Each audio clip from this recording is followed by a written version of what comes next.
Esse é o podcast Cidades Cor-de-Rosa, um programa que discute sobre a desigualdade social e espacial nas cidades. Eu sou César Barros e estarei conversando e desenhando com pessoas das mais diversas formações e atividades. Nesse segundo episódio, recebo Murilo Cavalcante, um grande ativista contra a violência e atual secretário municipal de Segurança Urbana do Recife. Essa é a primeira parte, onde falamos sobre urbanismo social e a sua importância na formação cidadã.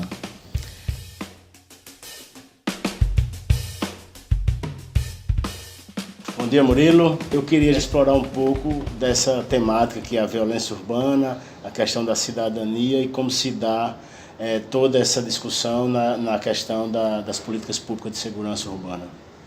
Certo, é um prazer meu aqui. Eu acho que é um tema que a gente precisa estar discutindo. O Brasil, nos últimos 40 anos, tem feito uma forma equivocada de enfrentar a questão da violência urbana, né? E a gente está trazendo aqui um novo conceito para Recife, que aprendeu lá com a cidade de Medellín, na Colômbia. E eu acho que é preciso, né, colocar na agenda do dia da população, da sociedade civil, essa questão, porque está muito evidente que somente polícia não resolve o problema da violência urbana. Murilo, a gente tem uma experiência de perceber os centros urbanos, nas metrópoles em geral, onde você tem uma certa segurança estabelecida na área mais central e nas periferias isso fica um pouco a desejar. Atualmente nós temos algumas políticas e justamente criando equipamentos estruturadores nas periferias, tendo uma abordagem diferente de como a tipologia desses equipamentos são executadas. Como é que você vê isso, essa questão territorial, onde a segurança relacionada com a cidadania pode provocar uma mudança realmente positiva? Olha, César, nos últimos 15 anos eu tenho ido muito à Colômbia, né? E Bogotá e Medellín são duas grandes referências para mim, né? E eu estou hoje convencido, mas completamente convencido, de que o maior problema hoje da segurança pública, da violência, se chama desigualdade social. A desigualdade, né? E o que é que provoca ainda mais o agravamento dessa desigualdade? É o que você aqui fez aqui, esse gráfico aqui, essa cidade partida, né? A cidade partida. De um lado a cidade formal, né? A cidade formal, e do outro lado a periferia. A periferia que é negado todos os direitos à população que vive dessa periferia. É a cidade segregada. O que foi que Medellín fez? Foi conectar, né, essa cidade formal, né, com a cidade periférica, né? E de que forma? De proporcionar, por exemplo, o melhor meio de transporte público, né? Medellín tem um metrô que conecta a cidade junto com os metroclaves, né, que é aqueles bondinhos, né? Que talvez poucas cidades do mundo tenham, né, uma tecnologia. Você acha que a mobilidade é um dos instrumentos que já muito poderoso, fazem, né, essa diferença? Foi um deles. O segundo, que eu reputo assim também de muita importância, é quebrar definitivamente essa lógica perversa de fazer obra pobre para quem é pobre. Eu vou dar aqui um exemplo concreto. Se eu for agora com você no aeroporto do Guararapes, é uma obra para gente rica, né? E se for do tipo terminal de passageiro, que são os pobres, né, as pessoas mais de baixa renda que usam, é um terceiro mundo, né, para quem é pobre. Então, essa sempre foi a lógica, né, dos grandes centros urbanos na América Latina. Uma coisa, se falando agora do TIP e do aeroporto, uma coisa que me impressionou em La Paz é que tem 2 terminais rodoviários. Um para uma classe média alta e outro para uma classe média baixa. Isso é segregação, só faz gerar mais Ou violência. talvez nem classe média alta, uma para classe média baixa e um para pobre mesmo. Isso é uma segregação absurda. Claro.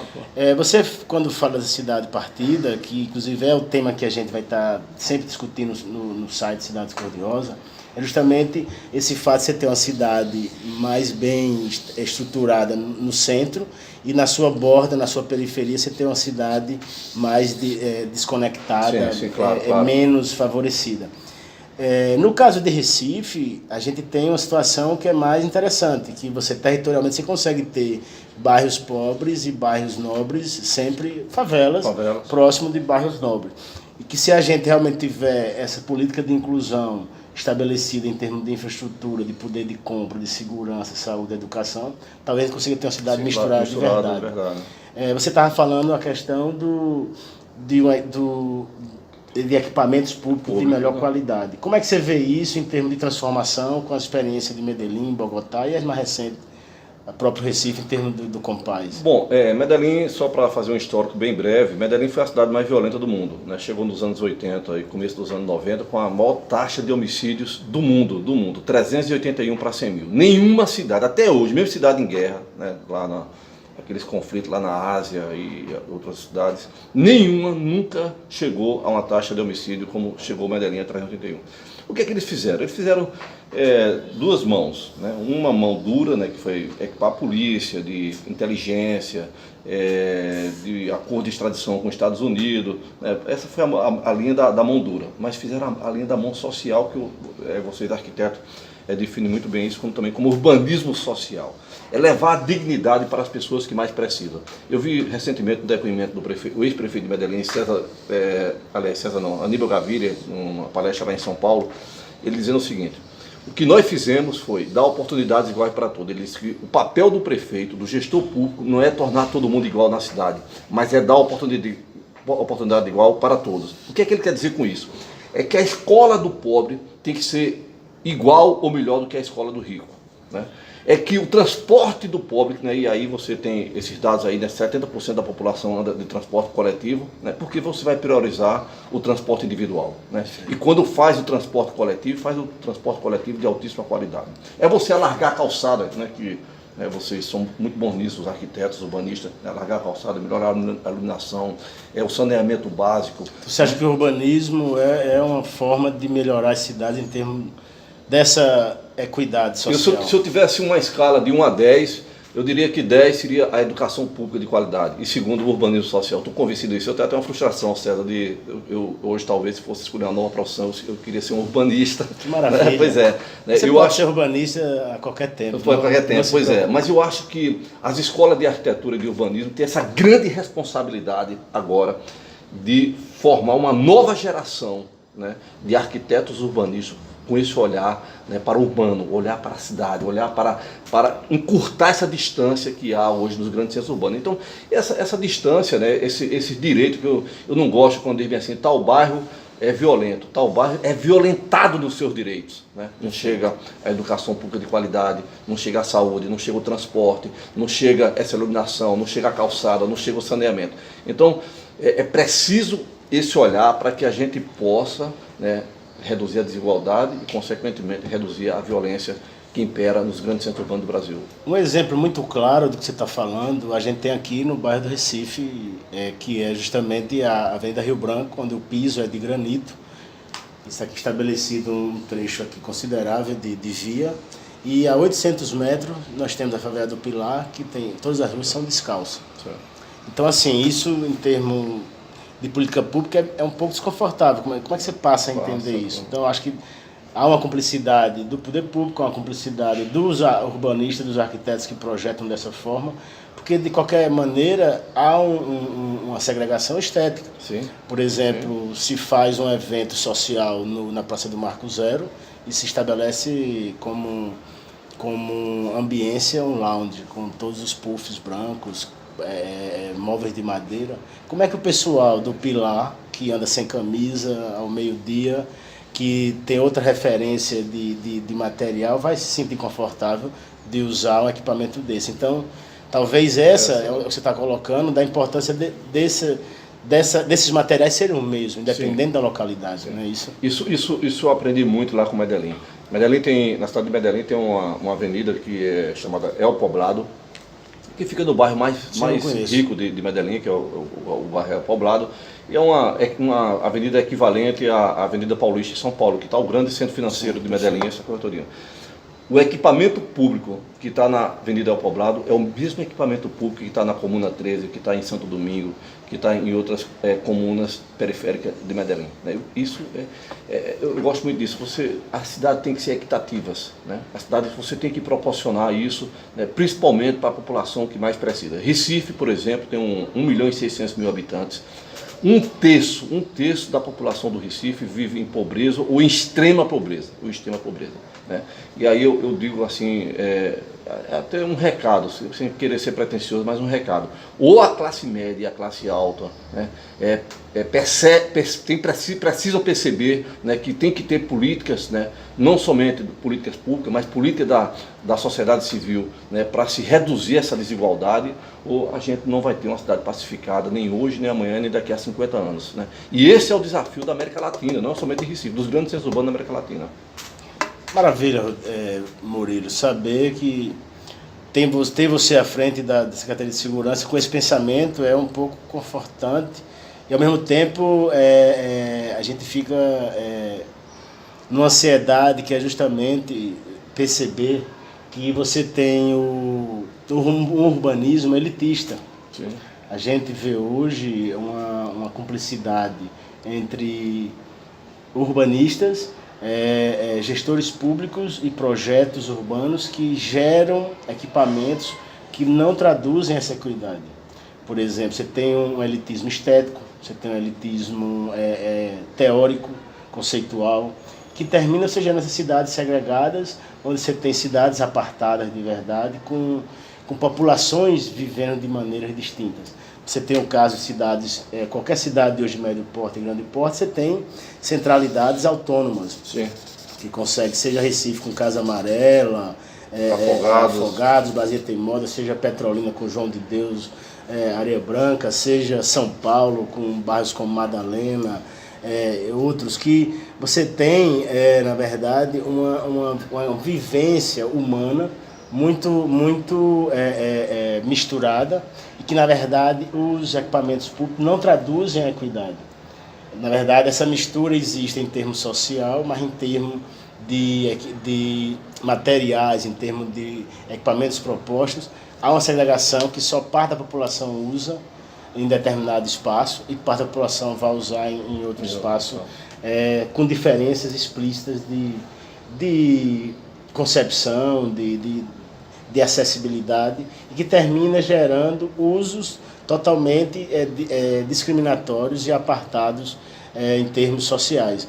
Como você vê essa questão de reparar isso em termos de equipamentos ao longo dessas centralidades? Olha, eu vejo, claro que hoje vejo com preocupação ainda, embora, para não ficar somente no discurso de crítica, né, que eu tenho uma crítica muito contundente da forma que as cidades ainda são planejadas, né, das prioridades dos gestores públicos, de uma forma geral, dos grandes centros urbanos do Brasil, que sempre priorizam as áreas mais ricas da cidade para fazer os equipamentos públicos, né, e, por exemplo, uma crítica muito procedente é a questão da iluminação pública. Né? Você vai nas avenidas mais ricas, onde estão as melhores iluminações, geralmente em LED, né, e a periferia, lugares escuros, lugares degradados, que isso só faz propiciar ato de violência, né? Porque a lógica do bandido é a lógica do rato, né? De lugares abandonados, lugares sujos, lugares escuros, né? Então, agora, o que eu quero dizer é o seguinte: a gente também, para não ficar somente no discurso da crítica, né? Do modelo equivocado, a gente tem também o que apresentar, né? Eu fui atrás, lá em Medellín, me inspirei lá numa experiência que eles chamam de políticas integradas no territórios, né?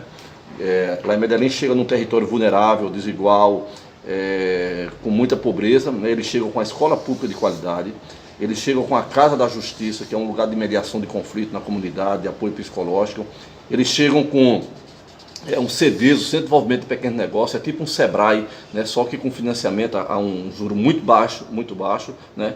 Eles chegam com a Biblioteca Parque, né? Que diferente daquela biblioteca que a gente estudou lá no interior, né, que não é a biblioteca do silêncio, aliás, a biblioteca parece mais um clube de bairro, né, que é lugares para atividades lúdicas, de contação de história, de teatro, de atividades culturais, né.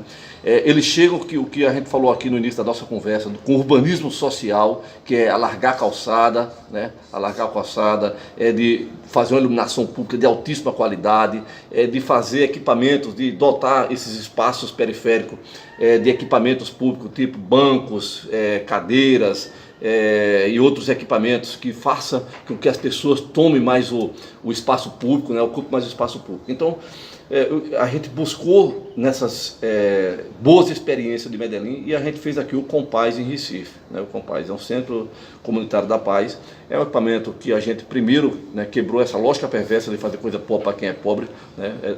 Do ponto de vista da arquitetura e do ponto de vista da engenharia, é um prédio de altíssima qualidade, mas eu digo sempre isso, a gente não construiu um prédio, porque construir um prédio, você só é contratar um bom arquiteto, né? E Recife tem muito bons arquitetos, você contrata um bom engenheiro, um bom projeto e faz um prédio.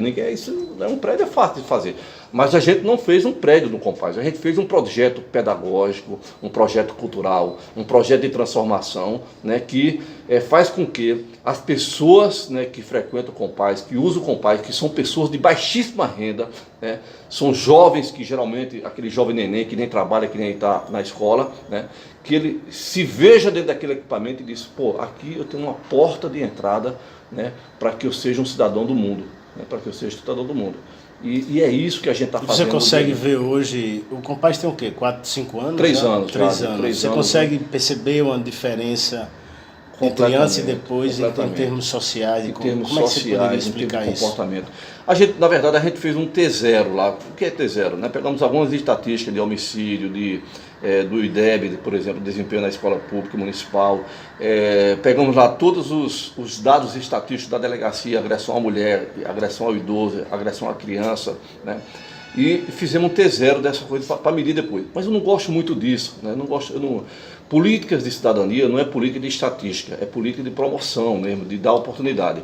Mas todas essas estatísticas são favoráveis, né? E assim, o melhor resultado do Pacto pela Vida, que é a política estadual de enfrentamento à violência do governo do estado de Pernambuco, é em torno do Compaz. O melhor resultado é esse. Mas o que eu acho que, e aí não é muito mensurável isso, né? O que eu acho que a gente está deixando de legado nos bairros que o Compaz atende, né, é formar uma geração de não delinquentes, né, de pessoas que respeitam as diferenças, de pessoas que respeitam o patrimônio público, né, de não quebrar a lâmpada, né, de não depedrar o ônibus que atende a comunidade, de não jogar o lixo lá na calçada, entendeu? E isso é muito visível lá no entorno, por exemplo, do Alto Santa Terezinha, né, Alto do Pascoal, aquela linha do tiro onde está instalado um Compaz. É muito visível esse comportamento cidadão da população. Agora, César, é um projeto de médio e longo prazo, né, eu acho que com 10 anos de funcionamento do Compaz, e oxalá que o próximo prefeito do Recife não destrua essa iniciativa, né, a gente vai ver assim, resultados espetaculares dos meninos na escola e do comportamento cidadão os colombianos chamam de Cali, né, que é a rua. Sim, perfeito. Eu queria falar um pouco justamente sobre isso, que é você que tem acompanhado a evolução dessas políticas públicas, tanto em Bogotá como em Medellín, você percebe que o quanto é importante a continuidade, independente do político que está à frente da gestão. E essa questão da continuidade, ela estabelece uma lógica de que o equipamento é público e o gestor vai passar e o equipamento vai permanecer. Você acha que o Compaz não corre esse risco de talvez numa próxima gestão ele não mais funcionar com a mesma ênfase que funciona hoje, você ter todo um conceito, toda uma expectativa gerada a partir de um projeto muito bem elaborado, ser colocado a perder? Como é que você... Eu fui entrevistado recentemente pela universidade lá dos Estados Unidos, que eles ficaram interessados no Compaz, e me fizeram uma pergunta, aliás, 2 perguntas. A primeira pergunta foi o que foi o maior desafio para a gente instalar o Compaz, né? Então eu respondi, foi o seguinte: o maior desafio para instalar o Compaz foi você convencer aos diversos segmentos da Prefeitura da cidade do Recife, né, que quando eu falo segmentos são as secretarias, né, porque o Compaz é um trabalho coletivo de várias secretarias, de que aquilo era um projeto de transformação e muito profundo. Então, assim, que não fosse um projeto de uma secretaria, de um secretário, de uma gestão, né? Esse foi o maior desafio, que a gente superou isso. O segundo desafio que a gente está vivendo agora é a sua pergunta. O que vai ser o Compaz para frente. A gente precisa que o Compaz seja uma fundação, né, que ela seja administrada pela própria população local, né, que tenha recursos garantidos no orçamento da Prefeitura da cidade do Recife, garantidos, porque senão a gente corre o risco, por exemplo, essa onda conservadora que o país vive agora, que é um retrocesso muito grande, a gente corre o risco, se vier um prefeito conservador, de transformar aquilo num quartel-general. justamente nessa ótica que você tem falado de continuidade, da importância do equipamento sobreviver e se consolidar ao longo de várias gestões, eu queria que você falasse um pouco da experiência de como se dá essa estratégia de colocar equipamentos onde já existiam equipamentos que não foram continuados por gestões anteriores. Por exemplo, nós temos na década de 80 os CSUs da vida, né? Certo. Isso não foi só em Pernambuco, foi no Brasil inteiro. Nós temos exemplo aqui do Bidu Krause, por exemplo. Nós tivemos na década de 90 os CELs aí que foram, né, estabelecidos em alguns lugares, os SIACs, né, em nível nacional. E hoje nós temos o Compaz com estrutura que não é igual em termos de não só de edificação, mas de conteúdo, de conceito, mas é similar um pouco em termos de intenção, né, em termos de política pública. E o que nós vemos hoje é um abandono considerável, vamos dizer assim, com escalas diferentes. Você tem SIACs hoje em Petrolina, por exemplo, tem SIACs abandonados em Gravatá, os CSUs também.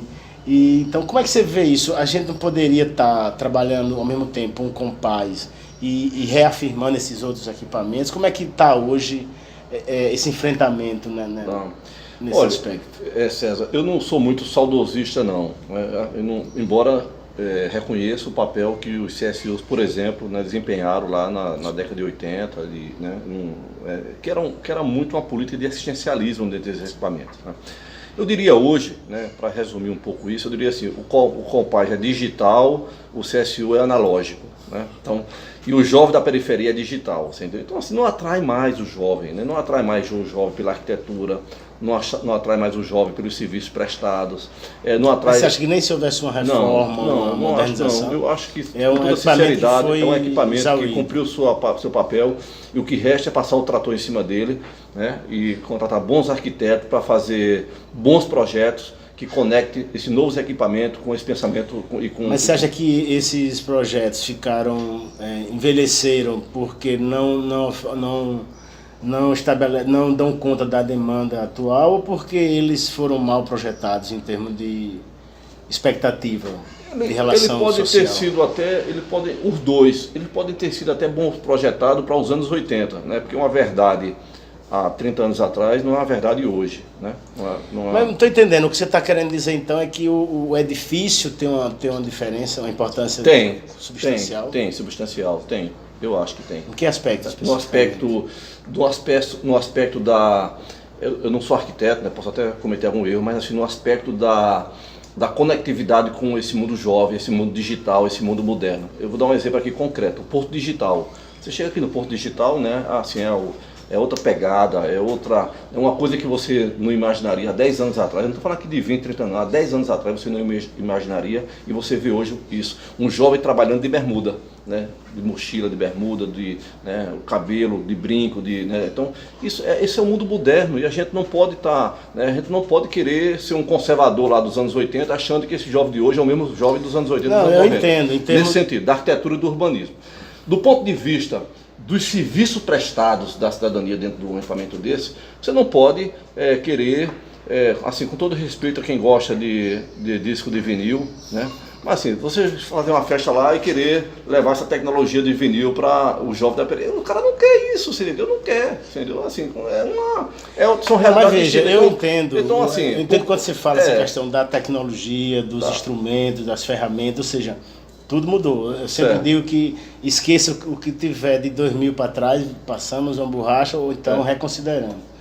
Mas o que eu estou colocando, o que eu não consigo, assim, não me entra bem essa questão da edificação, que, por exemplo, eu não consigo entender como é que você tem um SIAC, que são os projetos muito interessantes, de um arquiteto Lelé, arquiteto baiano, conhecido internacionalmente, que tem toda uma relação de ventilação, de aproveitamento de luz, e que de repente talvez uma super reforma, com tecnologia implantada, com revisão desses aspectos de iluminação natural, de ventilação, você poderia ter um equipamento tão interessante, talvez, quanto um moderno. Certo. Mas, assim, acho que negar é complicado. Não é o caso do seu caso do Compar, mas, por exemplo, você tem um caso muito específico em cidades como Gravatá, por exemplo, você tem um SIAC abandonado com mato quase que cobrindo e do lado sendo construído um novo equipamento quase que similar. Tá. Então, eu quando falei especificamente esse radicalismo meu, foi um radicalismo mais voltado, porque eu conheço bem a realidade dos centros sociais urbanos, né? O SIAC já é uma coisa mais moderna, uma coisa mais, né? Eu que me referi quando passaria o trator, e passaria mesmo se eu fosse, né, se eu fosse prefeito ou governador, passaria um trator mesmo nas instalações dos centros sociais urbanos, porque assim, até do ponto de vista da insalubridade, entendeu? Porque foram equipamentos que não tinha pé direito, não tinha, né? O lado do Alto Santa Terezinha mesmo, assim, era uma coisa terrível, né? As paredes todas, né, mofadas, porque não tinha, né, ventilação, não tinha. Então, você não tem conectividade com hoje os potenciais frequentadores desse tipo de ambiente. Agora, tem caso a caso. Esse Axis realmente é uma arquitetura bem mais moderna, uma coisa mais, né, que você poderia ver como transformar, como a gente fez isso com as duas bibliotecas municipais. Perfeito. Hoje a gestão das duas bibliotecas de Recife, Afogados e Casa Amarela, né, é sobre a minha gestão, e eu fui buscar assim, um arquiteto modernoso, né, para que pudesse dar sem perder também, né, o lado histórico dela, de patrimônio. Não é tombado, mas de preservação rigorosa da Prefeitura da cidade do Recife. Mas eu acho, César, que é preciso assim, a gente ter essa ousadia de romper com velhas, né? E aí eu vou fazer uma crítica, né? E eu fico muito à vontade de fazer essa crítica que eu vou fazer aqui agora, que eu sempre fui um militante da esquerda democrática, mas uma parte da esquerda na América Latina, e notadamente aqui no Brasil, acha que o importante não é a forma, sim o conteúdo. O que quer dizer com isso?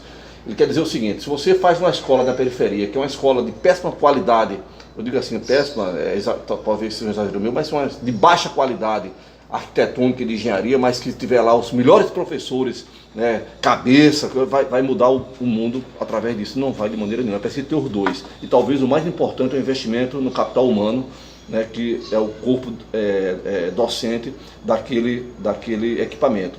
Mas assim, para você manter esse jovem dentro de uma escola pública na periferia, para você fazer com que esse jovem tenha um comportamento cidadão, é preciso também você ofertar para ele, né, equipamentos, né, com banheiros decentes, com arquitetura moderna, com muitas vezes com a grafitagem bacana lá, que esse jovem se identifique com aquele equipamento. Então, eu gosto desse rompimento. Não, eu concordo em relação a essa questão da importância do espaço físico, da ambiência. Mas, assim, eu fico um pouco receoso nessa discussão de forma e conteúdo, porque conteúdo vai ser importante para sempre. Sim, claro, não é à toa que o Compaz ele tem muito mais percentual de conteúdo que de forma. De forma, também acho. Então, assim, eu acho, não desconsidero a importância da edificação, mas, assim, é importante a gente estar atento